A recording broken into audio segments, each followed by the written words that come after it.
আমাকে বিয়ে করতে হলে যৌতুক দিয়ে বিয়ে করতে হবে। ইলা ইসলামকে বিয়ে করতে হলে যৌতুক হিসাবে দিতে হবে 10 লক্ষ টাকা। আমি প্রথম যেদিন তোমাকে অফিসে দেখলাম প্রেমে পড়ে গেছে।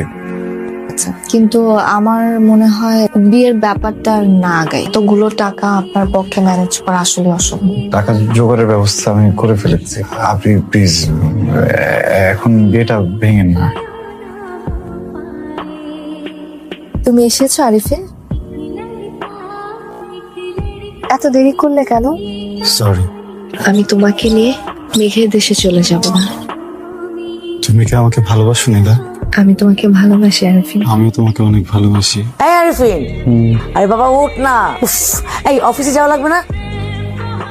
কি আর কত ঘুমাবি? তাড়াতাড়ি ফ্রেশ হয়ে আমি নাস্তা দিচ্ছি।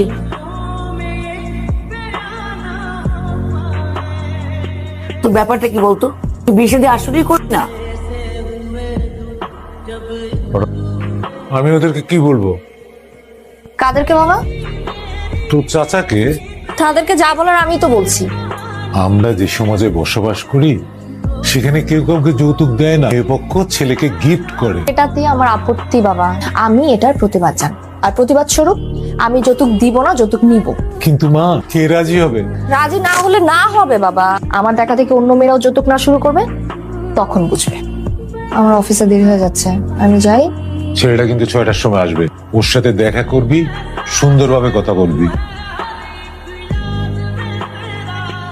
আসসালামু আলাইকুম ম্যাডাম। ওয়ালাইকুম আসসালাম। আপনাকে কতবার বলেছি অফিসের এটিকেট মেনটেন করতে? আপনার কোড আর আইডি কার্ড কোথায়? Sorry madam. আপনার না সরি আর বলতে হবে না। আপনি যদি next time dress code maintain না করেন, আপনার চাকরি কিন্তু আমি খেয়ে দিব। তুমি যাও, get out, just get. Sorry, আমি কি বেরিয়ে যাবো? না না, আরিফিন সাহেব আপনাকে বলছি না, আসুন না। কেমন আছেন আপনি? আরিফ সাহেব, জি ম্যাডাম। ওনাকে বলে দিন আমরা ফিল্ডে যাবো, যাতে সব কাগজপত্র রেডি করে ফেলে। আচ্ছা। আপনি তো নীলা, আমি ছবি দেখেছি আপনার। বাবা আপনার কথা বলেছে। আপনি কি করেন? আমি ব্যাংকে জব করি। তা বাবা আপনাকে কিছু বলেছে আমার শর্ত ব্যাপারে? আমি তো শর্তের বিষয়ে আমাকে কিছু বলেনি। আমি বলছি আপনাকে, আপনার তো যৌতুক লাগবে, রাইট? আজকালকার যুগে যৌতুক লাগে না, এটা কোনো কথা? আমার ক্ষেত্রে উল্টো হবে, আমি যৌতুক দিব না, যৌতুক নিব। বুঝলাম না। আমাকে বিয়ে করতে হলে যৌতুক দিয়ে বিয়ে করতে হবে। বিশ্বে এমন অনেক দেশ আছে যেসব দেশে এই নিয়মটা চালু। আমাকে বিয়ে করতে হলে তো আপনার যৌতুক দিতেই হবে।